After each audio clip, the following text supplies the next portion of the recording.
This is an age of disruption, of profound revolutionary change. What we're really asking ministers is to empower the ambassadors. The only thing that you really push forth is the truth. You don't see many women represented when it comes to the decisions as to how to handle the pandemic.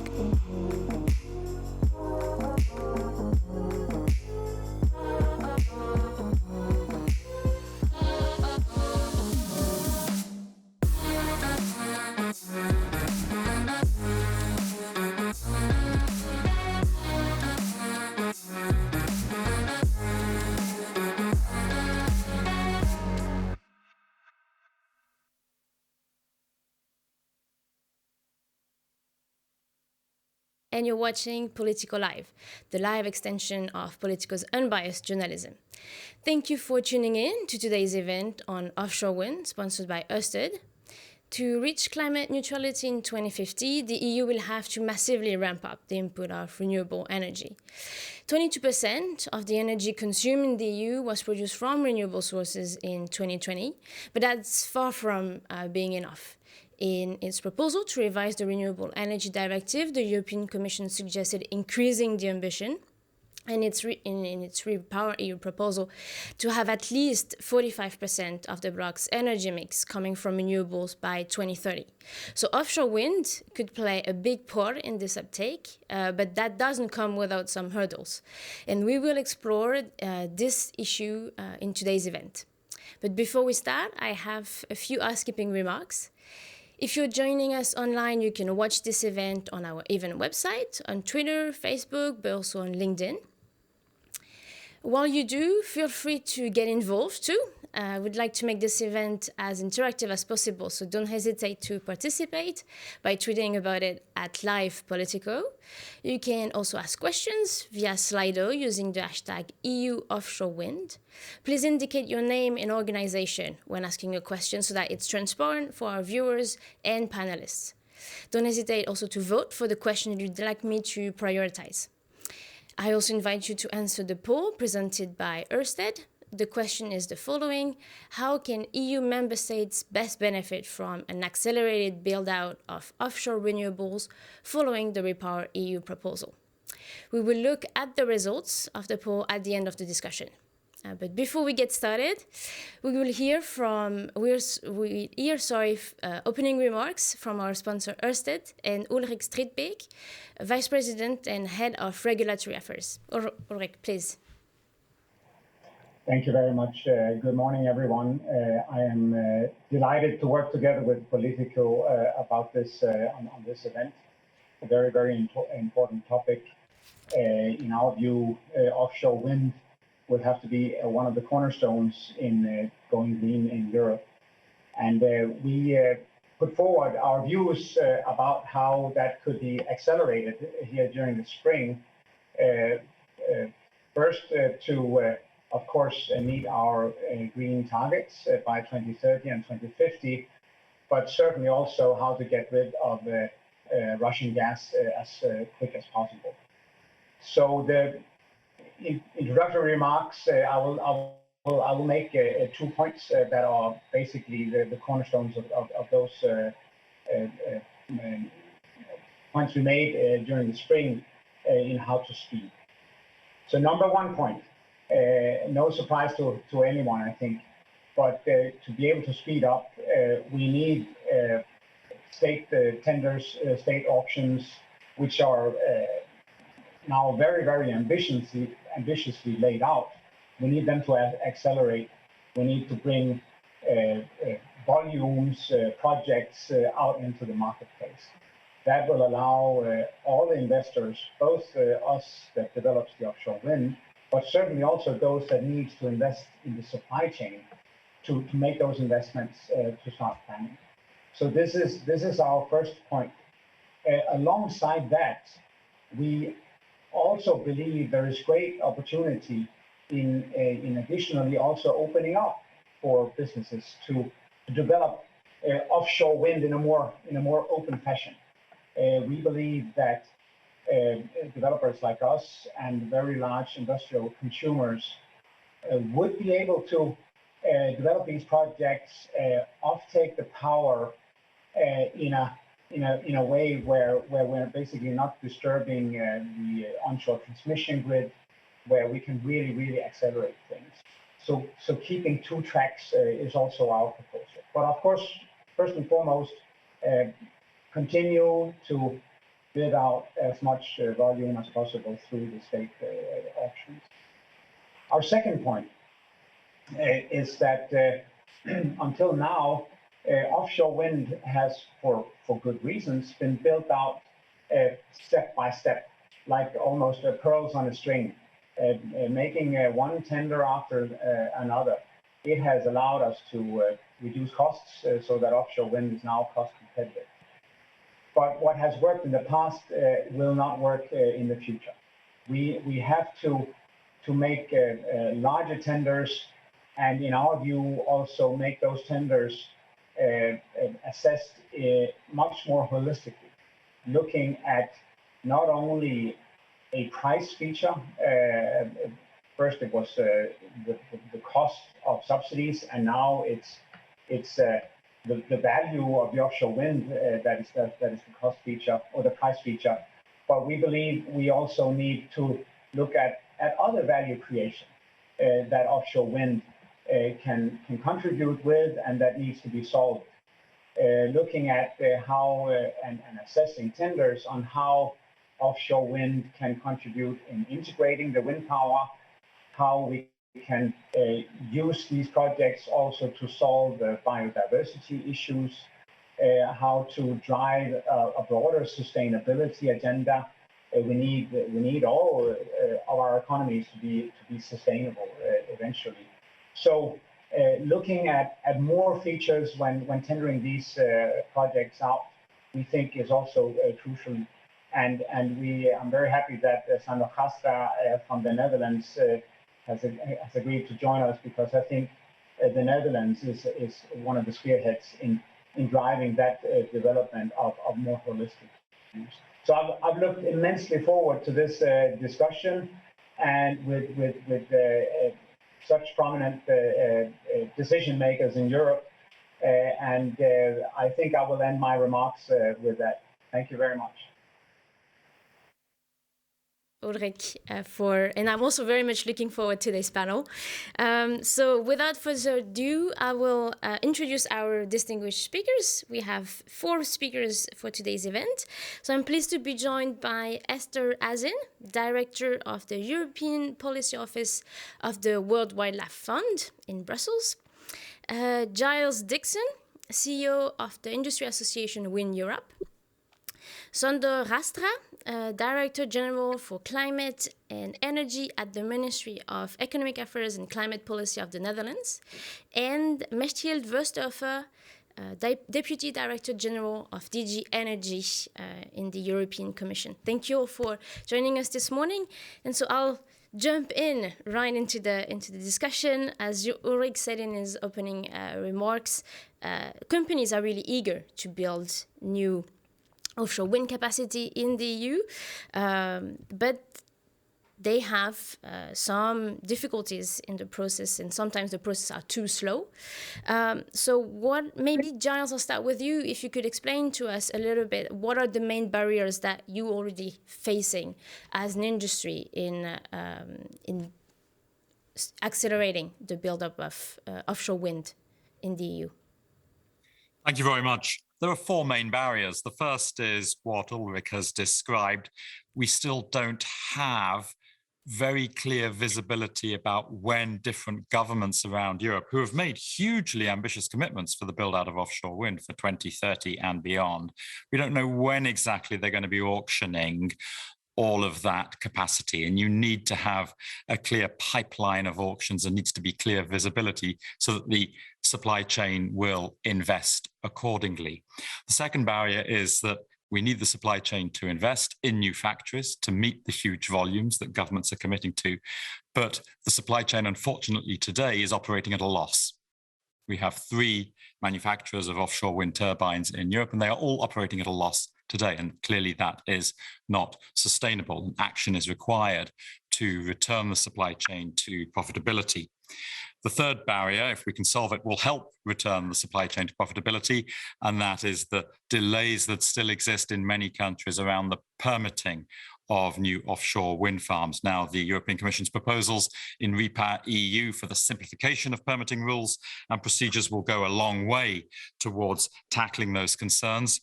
And the fourth barrier is we are still not building enough grid connections. We need to significantly accelerate the pace there of what we're doing. Thank you. Mm-hmm.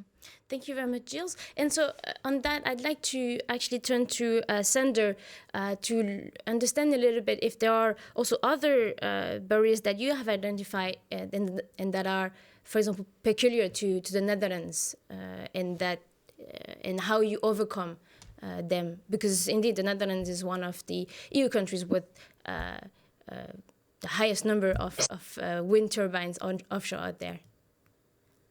Thank you very much for that question. I'll pick and choose some of the things we think we already have solved and could be an example for other countries in Europe. First of all, to accelerate tenders, we now in the Netherlands have a target for 21 gigawatts by the year 2030.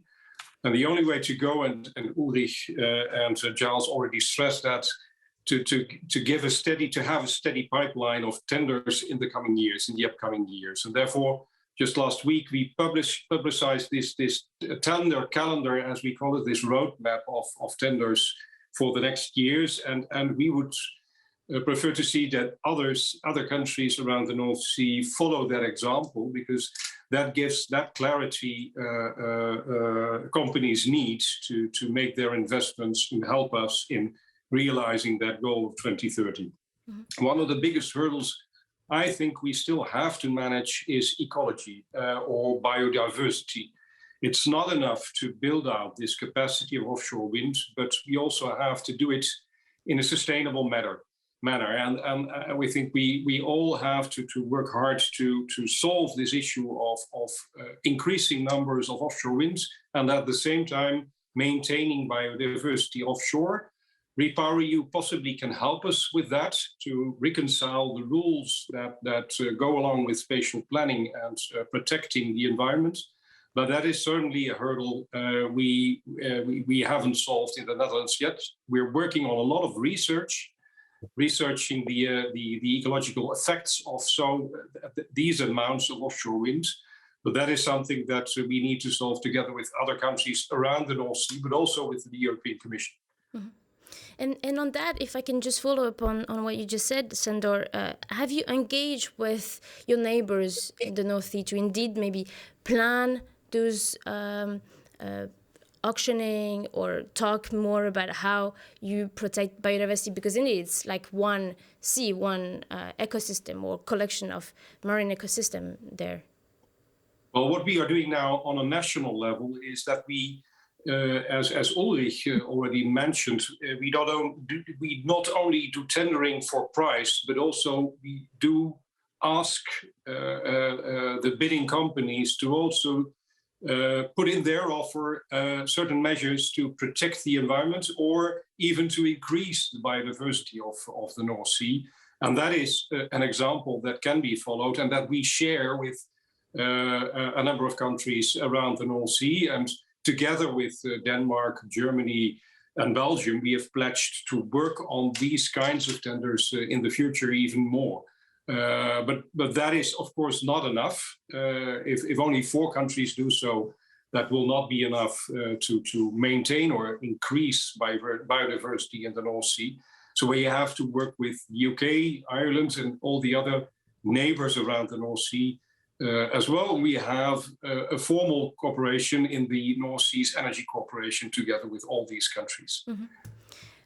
Mechthild, and can the European Commission actually weigh in here to coordinate tenders between countries? Like, what role could the Commission here play to make it more maybe coherent in the future? Thank you. First of all, what the Commission can do is very well described, I think, in the Repower EU, and both Giles and Sander and Ulrich have already referred to it.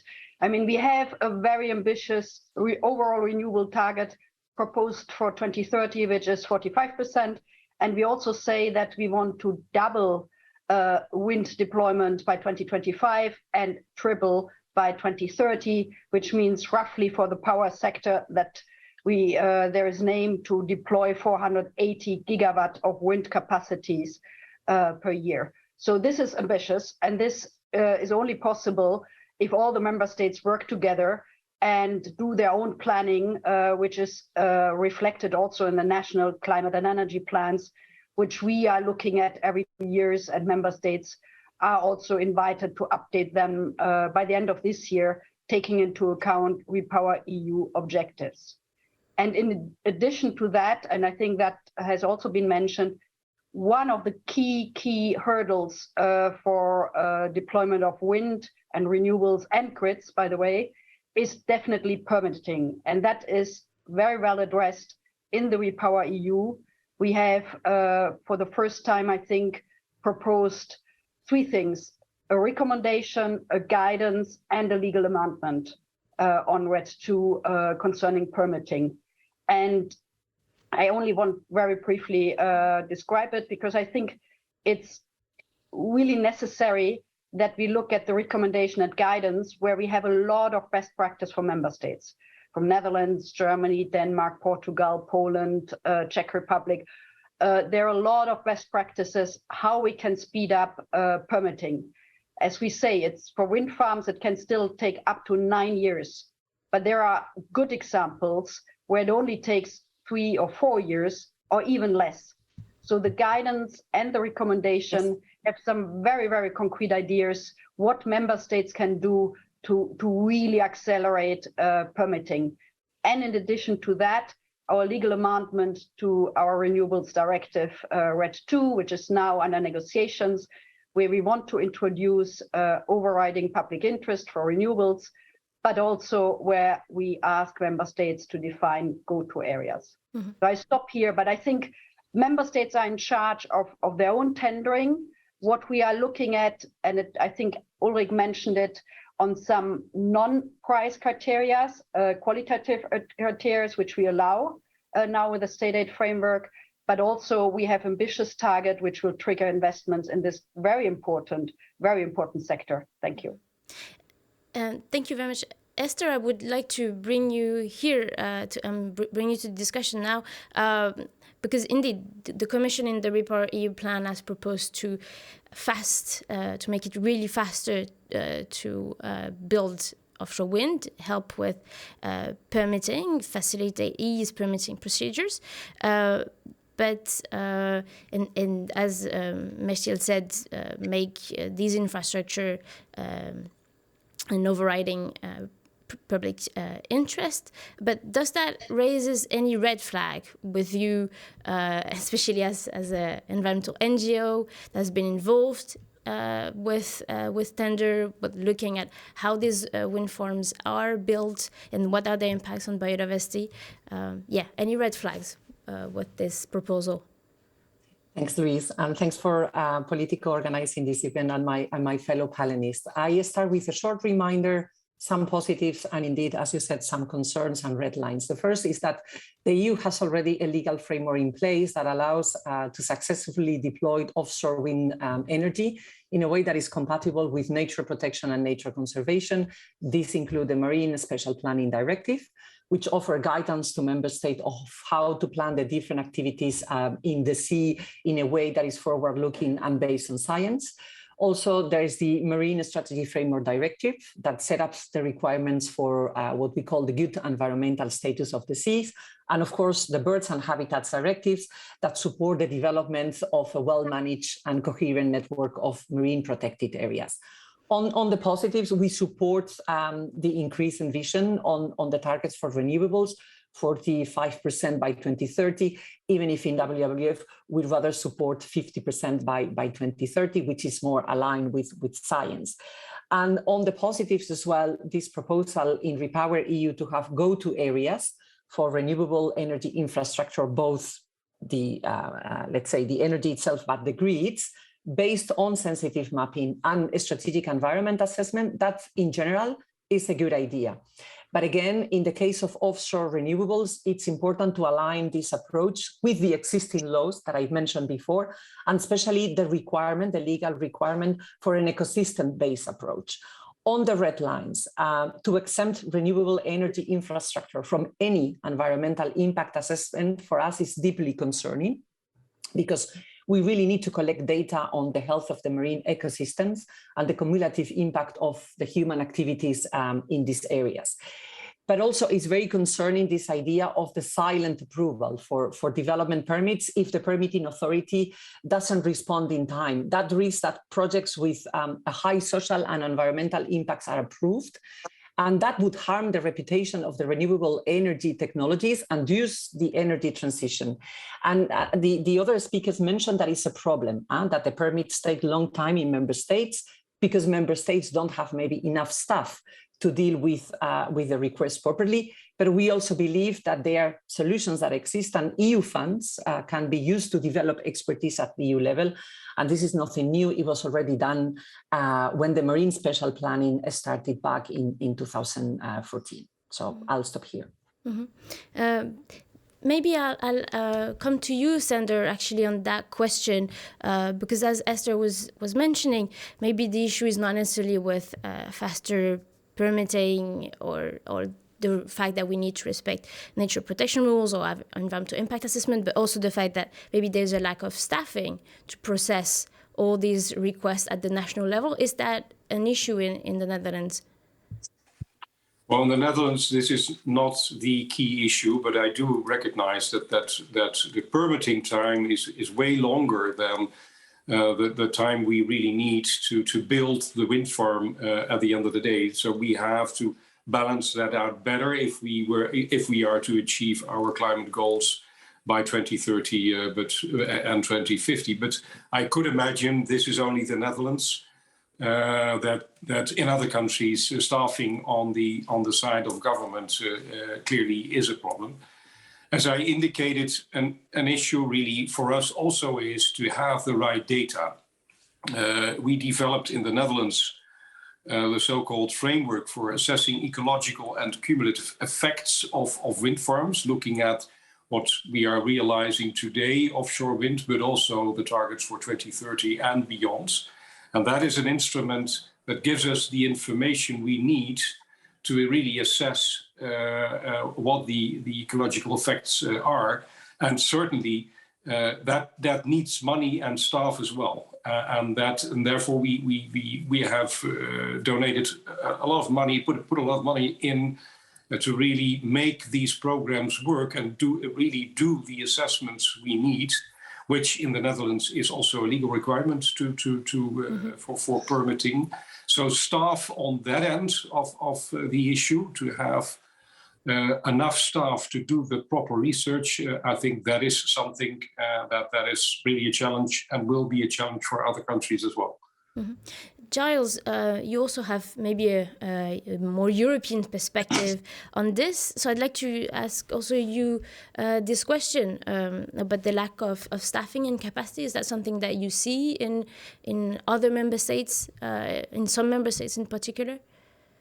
We do see it, yes. Can I say that staffing levels in the Dutch permitting authorities are better than they are in other member states? And in fact, the main Dutch permitting authority for offshore wind, the RVO, does an extremely good job. It is a true one-stop shop as envisaged in EU law, centralizing all of the permitting arrangements for offshore wind. So well done on that, Sander. Well done also, Sander, on the lead that you are giving the rest of Europe on the use of non-price criteria in your auctions. We are all very excited about how you're going to get on with your current auction, Hollandse Kust West, 1.5 gigawatts. You are pioneering extensively the use of both sustainability criteria for half of the site and then system integration criteria for the other half of the site. And it's great to see that other countries in Europe are following your lead now. The Danish government announced recently they would use sustainability and innovation criteria for their next offshore wind auction. Belgium is consulting on non-price criteria. Other governments are heading in that direction as well. On sustainability, can I just say that the European offshore wind industry works very closely with biodiversity NGOs in something called the Ocean Coalition, Offshore Coalition for Energy and Nature, where we're working together to define what is precisely the most environmentally friendly way of building out offshore wind. What are the studies we need to be doing on the long-term and cumulative environmental impacts, and exactly what protocols should we be following when we install individual offshore wind farms. One final observation on the permitting, if I may. Mechthild and others have talked about the go-to areas that are now being envisaged under the new REPowerEU legal proposals. Go-to areas will play a useful role for onshore wind. It's not clear to us that they will play a useful role for offshore wind. In fact, we're wondering whether they risk duplicating the effort that national governments are already doing in their maritime spatial planning. There may well be a role for them for these hybrid offshore wind farms where you're combining transmission and generation infrastructure, perhaps around artificial islands or platforms. Perhaps they could be treated as go-to areas, but by and large, most offshore wind farms should not be treated as go-to areas. Thank you. Thank you, Gilles. And we'll come to the issue of go-to areas in a second. But before we do, I'd like to go to you, Mechthild, and give you the opportunity to respond to some of the criticism that Esther made of the REPowerEU plan, and notably also her concerns about the fact that in some cases there might not be environmental impact assessment for the construction of offshore wind farm. Please, Mechthild. Yeah, thank you. I mean, we, the Commission, work obviously hand in hand with our colleagues in the Environment Department, Climate Department, and so on. And we are very well aware to balance all the interests. And we are in favor of environment impact assessment, of course, and biodiversity and the respect of all the EU environmental law. What we propose, and that's mainly true for the go-to areas, and I agree with Giles, it's mostly for solar, onshore wind, or combination of both, and maybe for some hybrid or floating or islands offshore, hybrid offshore plants. But more generally, it's really for onshore and solar. And that, what we propose here for the go-to areas is really up to member states to define the most suitable areas. And here we have our colleagues in the Joint Research Center who can be of help. They are mapping the best locations for either wind or solar, or, as I said, a combination of those, or hybrid or energy islands. And that can help member states to define those go-to areas. But let me be clear, we want to accelerate procedures for offshore and other renewables or wind in all of Europe. I think what I said in the beginning, there are some good practices of like Netherlands having a one-stop shop, or others who have reinforced their administration, or others who have digitalized the whole process.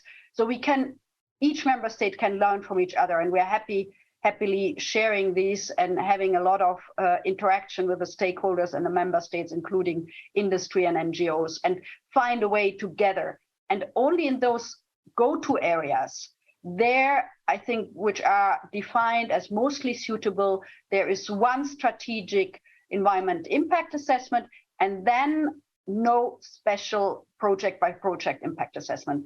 That's maybe the difference between all the others. But I think we work hand in hand to accomplish all concerns.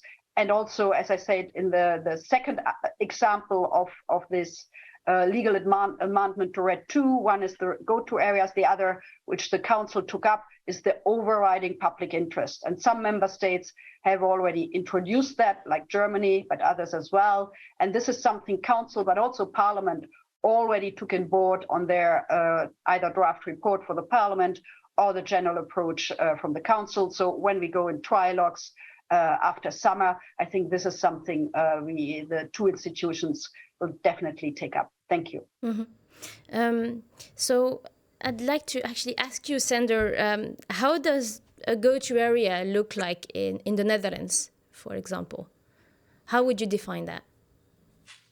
Well, it would be, I think, I fully agree with Giles and Mechthild that this will probably will be most effective onshore, not so much offshore, because offshore in the Netherlands we already work with zones, areas which we define at the start of the process, where offshore wind will be of most importance offshore. So it will be indeed something we will use to also increase the capacity of renewables onshore.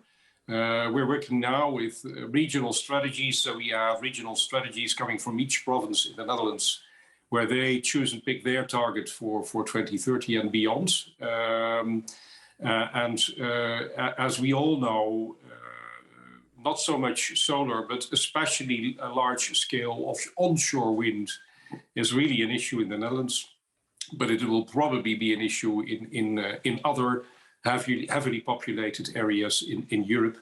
And they're defining the area where onshore wind would be the way to go. I think this proposal of go-to area, and also applying the overriding principle of public interest for renewables, that would be the Dutch way to go, I think. Mm-hmm. Okay. So Esther, before we take a few questions from the audience, I'd like to turn to you and have actually your thoughts on this idea of go-to areas. What do you think about this idea at the WWF, and is there any caveat that should be aware? Well, as I said before, it's a good idea if it's based on sensitive mapping and a strategic impact assessment. But for us, it's really key to still conduct environmental impact assessments, because there can be also side effects, not just on the site, but also in the surrounding areas.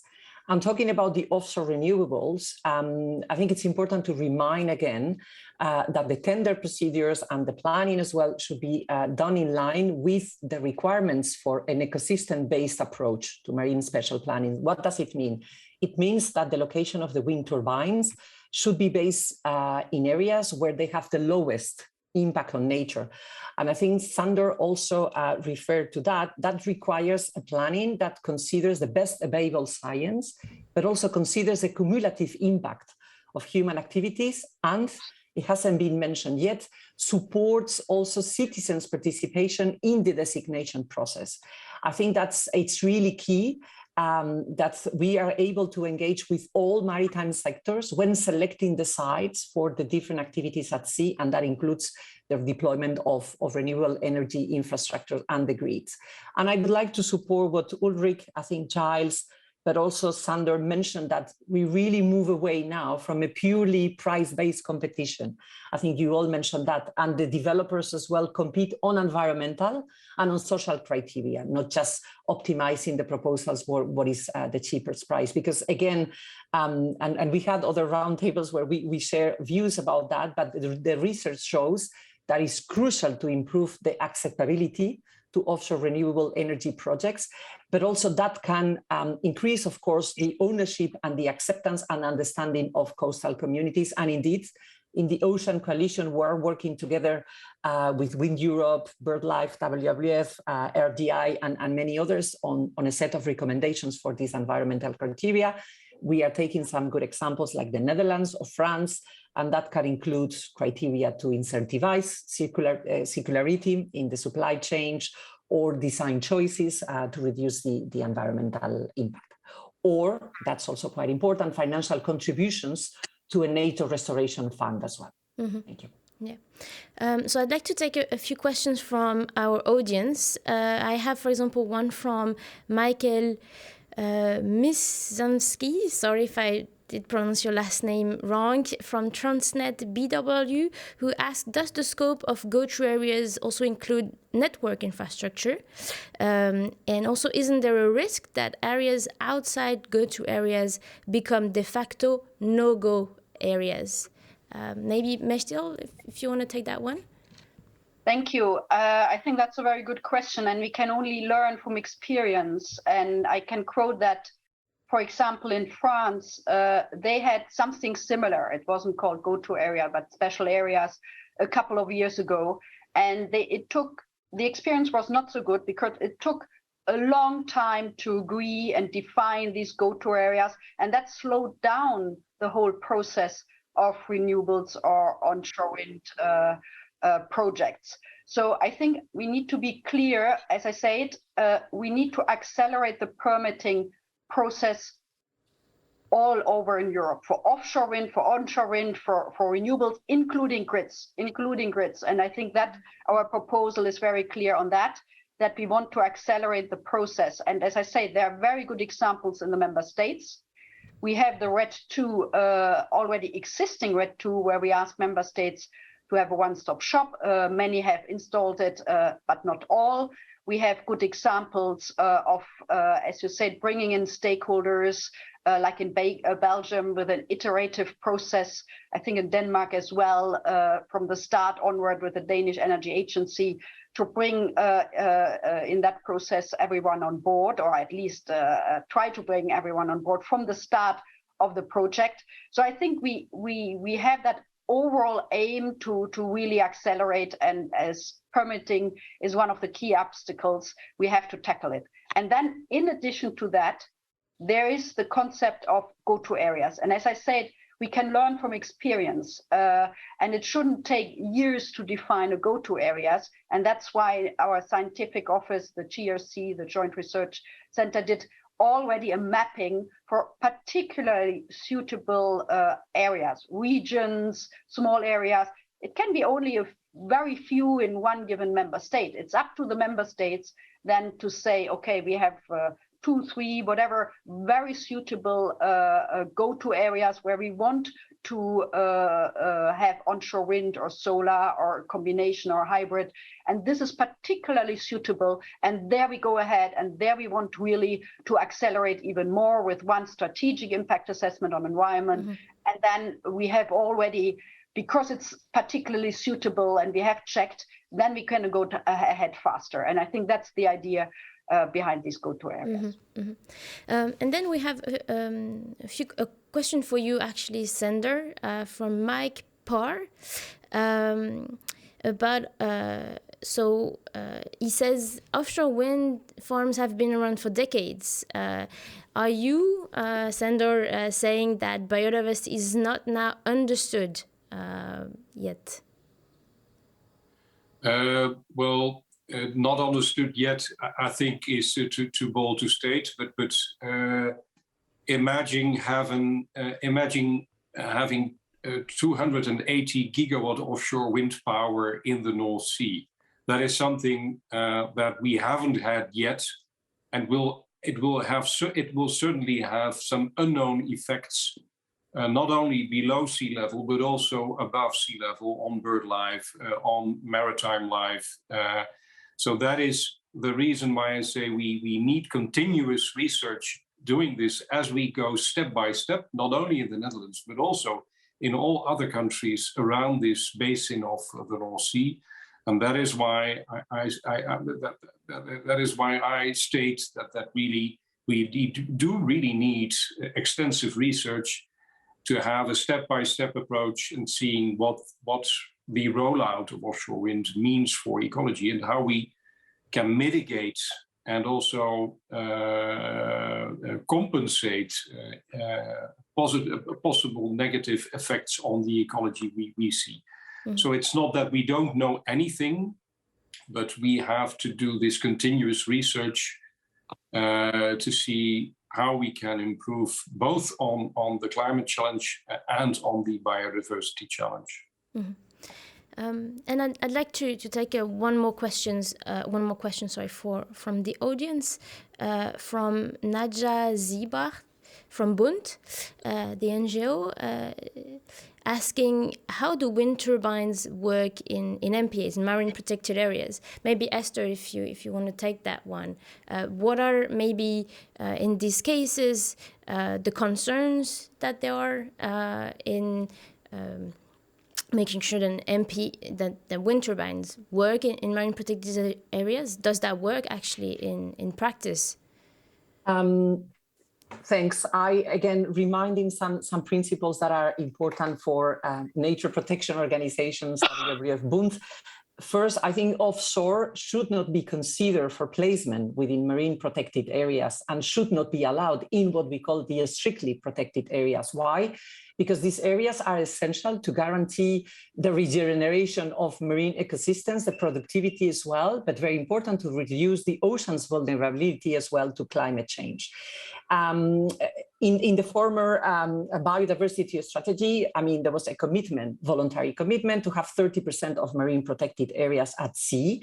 That has to be reflected in the national marine special plans. Not all countries in the EU have met the deadline this year and have submitted their plans. In WWF, what we are doing now is we are working to assess the quality of the developed plans that include also marine protected areas to understand if they follow this ecosystem-based approach that I considered before. There are good examples, positive examples of combining the offshore deployment and marine protection. We have examples in the Baltic countries, for instance, in Latvia and Estonia. They have successfully engaging with the stakeholders to understand which areas would suffer minimal impacts from the renewable energy deployment. And in Estonia, for instance, the turbines are switched off during the birth migration periods. But also in Latvia, the nature protection and the offshore renewable energy are in separate areas. So that shows as well that we can address the two simultaneously. Last comment, it's also very promising to see that nature restoration targets, both at land and sea, will also become law. So will also, with the nature restoration draft proposal, and that will also force member states to plan accordingly, that they respect not just environmental protection, but also they deliver the climate objectives. Mm-hmm. And on that, it's actually really interesting what you said, Esther, because it comes to the question of how you also accommodate the concerns of the different users of the sea at sea, but people enjoying the sea, from the fishermen to shipping companies, energy companies, environmental groups as well. And it's indeed not always necessarily easy to do that, and it has to be tailored to the different areas, and different countries have different tradition on this. Maybe Giles, you have more of a European perspective here, working for Wind Europe.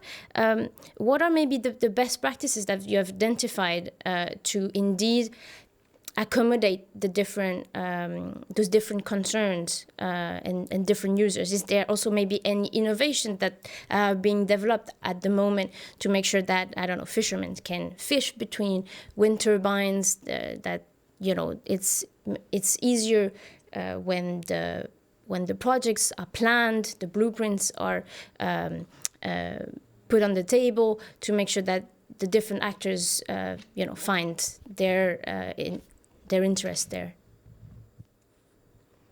For Europe to meet its offshore wind goals for 2050, we are looking at offshore wind farms taking up 7% of all of Europe's sea space.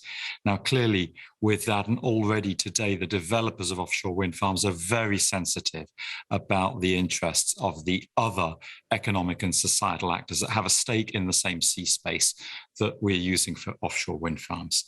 And there are three key groups here. There are all the environmental biodiversity interests we've been talking about. There are the fishermen that you've mentioned, and there are the military interests as well. And we're working very closely with all three groups.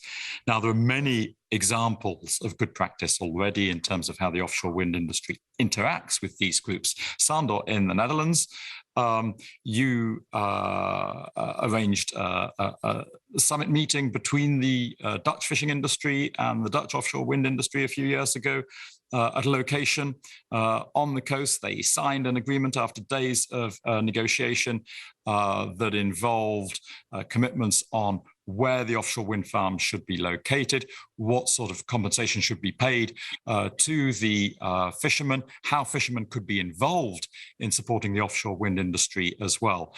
Many countries do allow fishing inside offshore wind farms, and more countries are allowing it now, not bottom trawling, but rather what we call passive or surface pelagic fishing. And in fact, evidence shows fish stocks go up inside offshore wind farms because there's no other activity going on in that site. You have up to 40 tons of mollusks on the foundations of each individual turbine.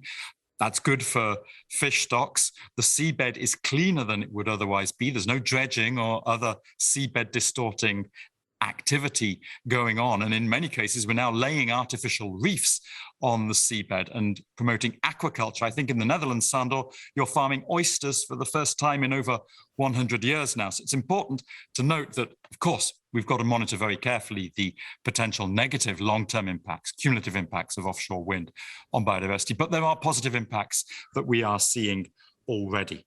Mm-hmm. Yeah, and I see Sander nodding here, so that's right. We also have a question from the audience that is very popular, so I'm going to put it to you. Indeed, because the Commission has put out a very strong ambition for the uptake of renewable energy. But this viewer, anonymous, asked, do we have materials to build the wind farms? And are we constrained by non-EU supplies issues? What are the current also recyclability status of wind turbines? Maybe I'll put it to Mestiel first, and maybe Giles, if you want to come in as well. Thank you very much. Indeed, I think it's also a good question, because on one side, we need certain raw materials for wind farms and for the production. And there we are partly dependent, like in all other renewables, on raw materials which are from third countries, notably China or India.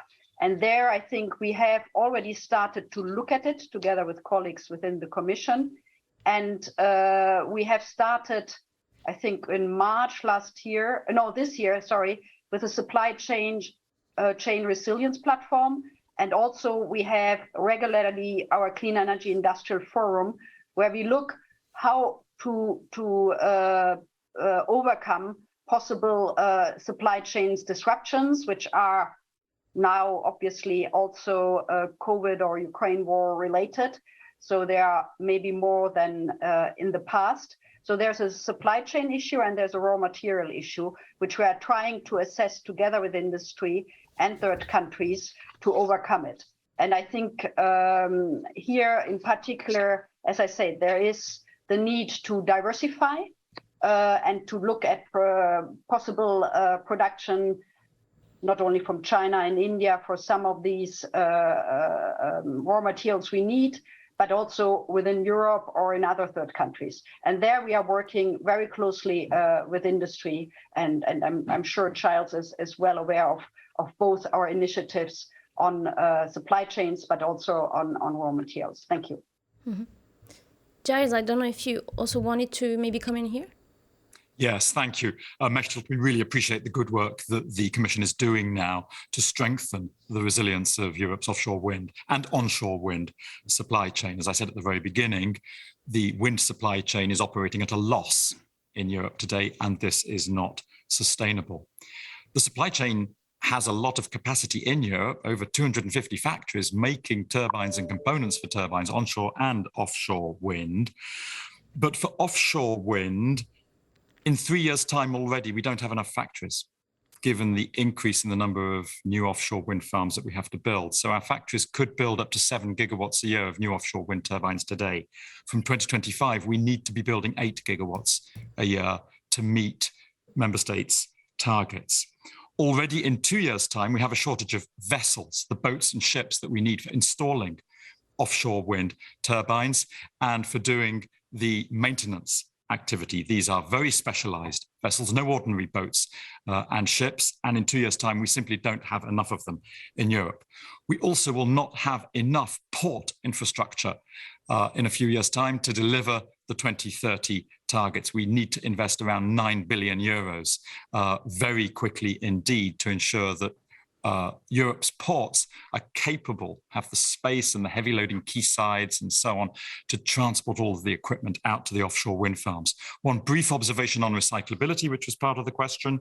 The wind industry is working intensively on making sure the blades of turbines are recyclable. The rest of the turbine is already recyclable. The blades are the difficult part because they're made up of composite materials, glass fiber, carbon fiber, and so on. The progress is rapid here, and already this year in Germany, the world's first fully recyclable blades for offshore wind turbines are going to be installed in the Kaskasi wind farm, which will be completed by the end of this year. And we're hoping that by 2030, most of the blades that we are installing will be fully recyclable. Mm-hmm. And so we see this issue, as you describe, of supply chain and the availability of material. Obviously, the war in Ukraine is also disrupting the situation. Sander, do you think that the EU goal to increase drastically the uptake of renewable energy by 2030 and achieve this 45% in the energy mix is actually achievable, especially in this context in the short term that might, despite faster permitting, might not make it possible to have these turbines up and running maybe as soon as was planned?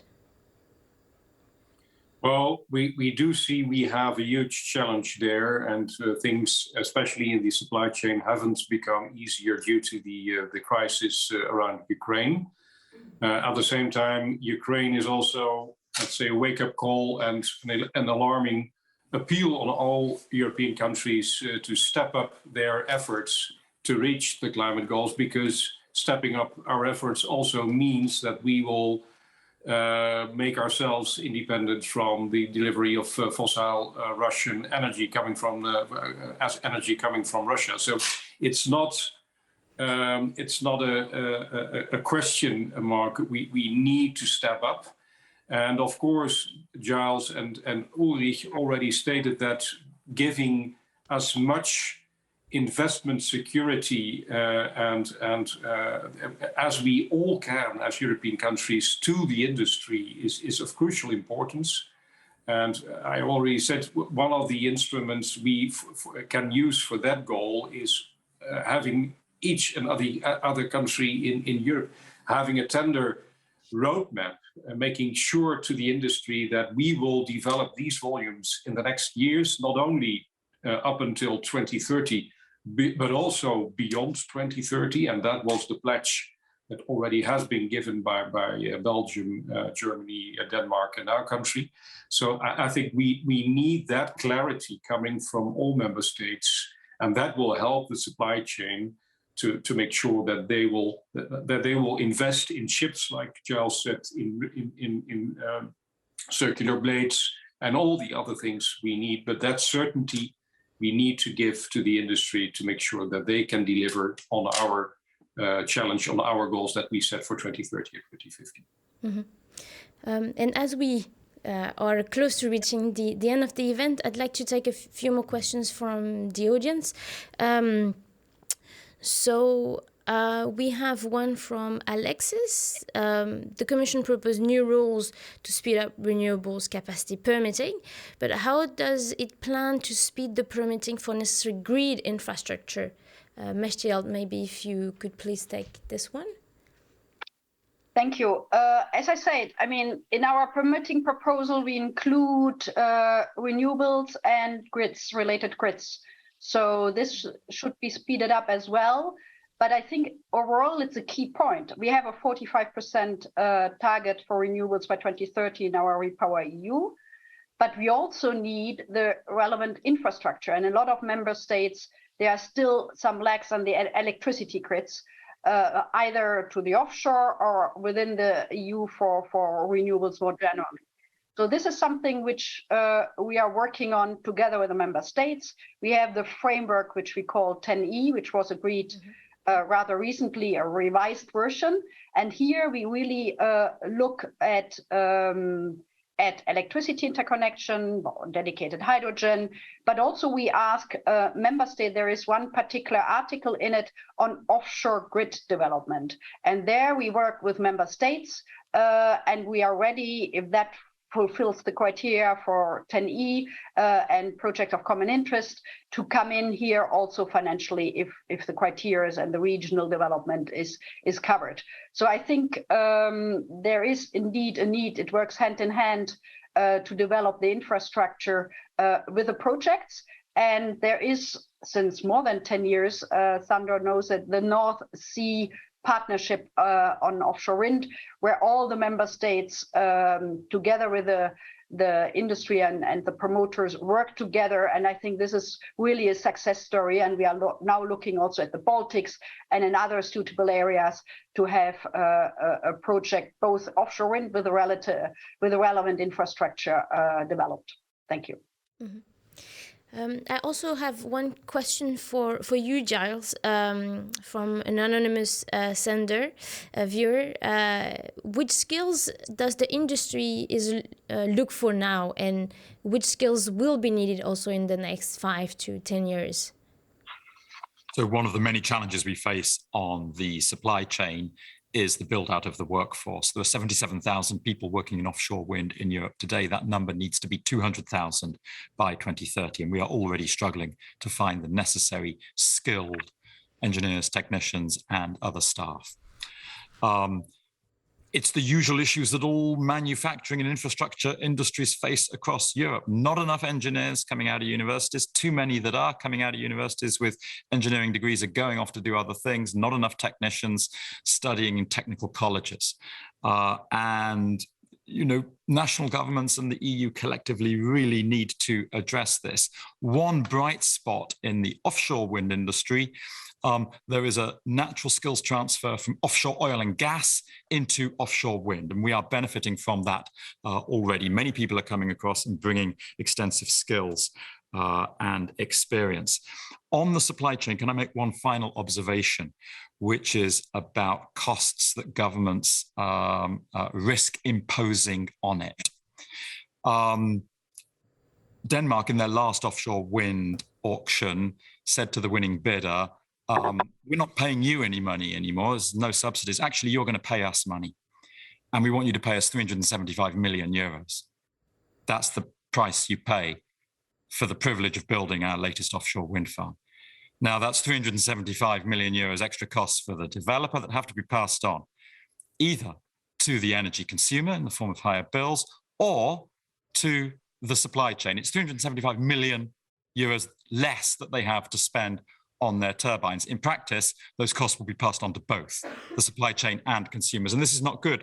And it's very good, Sandra, that in the Netherlands, you're capping these amounts at 50 million euros in your latest offshore wind auction. Thank you. Mm-hmm. And I'd also like to address this question to you, Sandra. How do you attract new young people into the industry in the Netherlands? Well, this is really a concern not only for offshore wind, but certainly for the whole of the energy transition, that we run the risk of lacking staff. This transition we do have enough financial means to make this transition happen, but we could lack the staff to do so.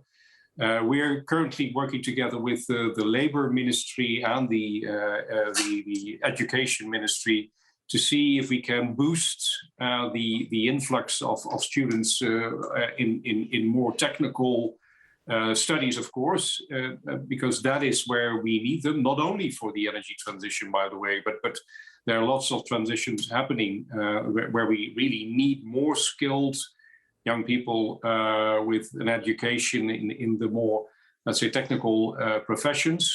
And I think this is not only an issue for the Netherlands, but for all European countries, that we all have to work on this problem, that we do need more skilled labor in the technical studies and not only in other forms of study. So promoting that and working together with the Labour Ministry and the Education Ministry is one of the ways we are trying to tackle this issue. Mm-hmm.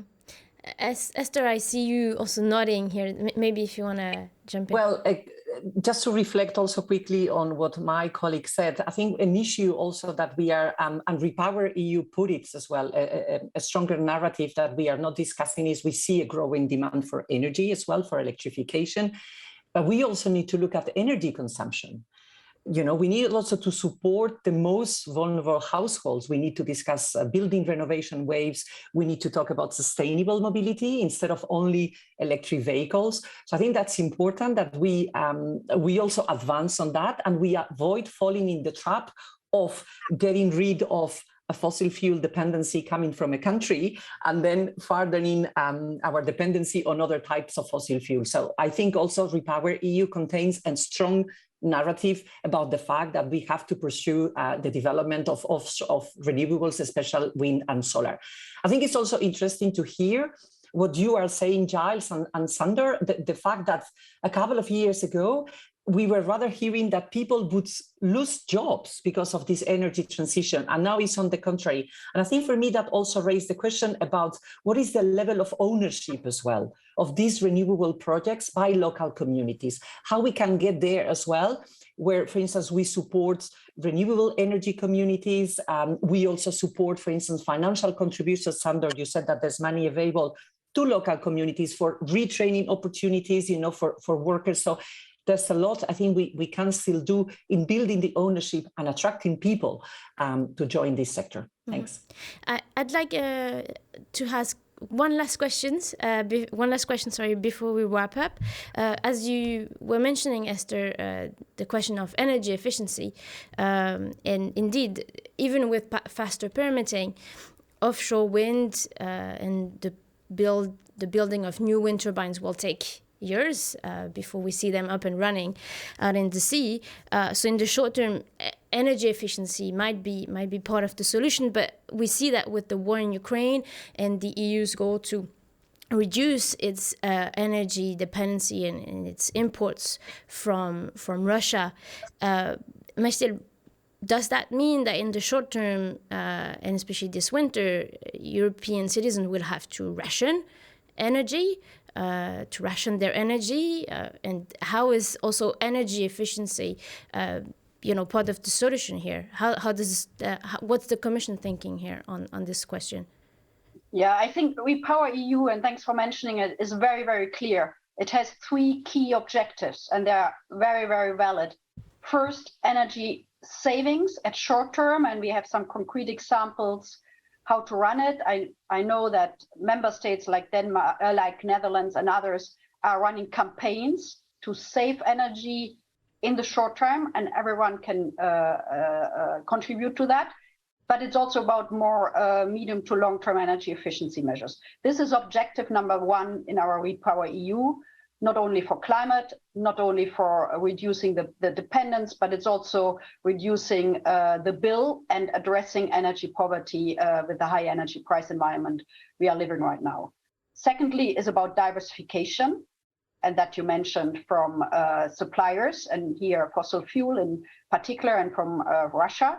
And third, it's accelerate clean energy transition. And here we come back to renewables, onshore wind, offshore wind, solar, but also heat pumps, renewable hydrogen, biogases, and so on. We have a whole set, and all that is necessary. Some can be done at short term, some is medium to long term. And in addition to that, we are really preparing what we call a preparedness plan for winter, which we have started already a month ago, to really look at all possible means in order to be solidarity, like our proposal on gas storage, which passed within 2 months, and thanks to all the member states and the European Parliament for a fast-track procedure. So there's a lot right now happening to be prepared for the next winter, but also above the next winter, because I think we shouldn't lose sight of our ambitious targets for 2030, in particular what we discussed today on renewables and offshore wind. Thank you. Thank you very much. And with that, I'd like to thank you all, thank all our panelists for the great and insightful discussion. And thank you to the audience also for the great questions. I'm sorry we didn't have time to take all of them. Unfortunately, we only have 50 minutes to discuss. But this discussion has given us obviously a lot of food for thoughts, and we'll continue to look at how the impact of the war in Ukraine, especially, will define the debate on this, and also will maybe create more issues with the supply chain, hopefully less, to help the development of offshore wind and more broadly renewable energy for the EU to reach its ambitious goal of 45% by 2030. So before we end, we'll take a very quick look at the poll.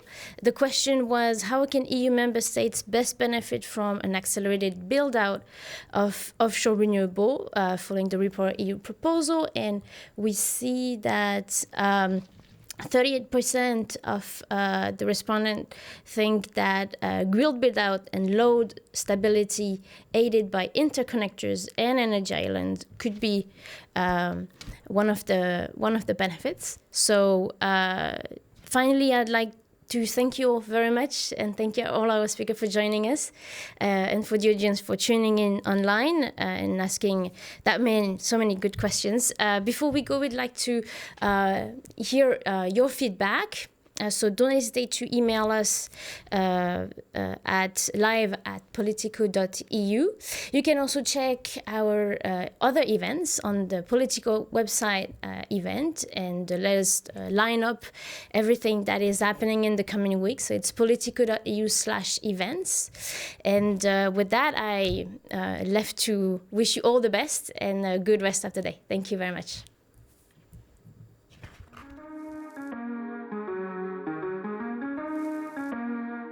This is an age of disruption, of profound revolutionary change.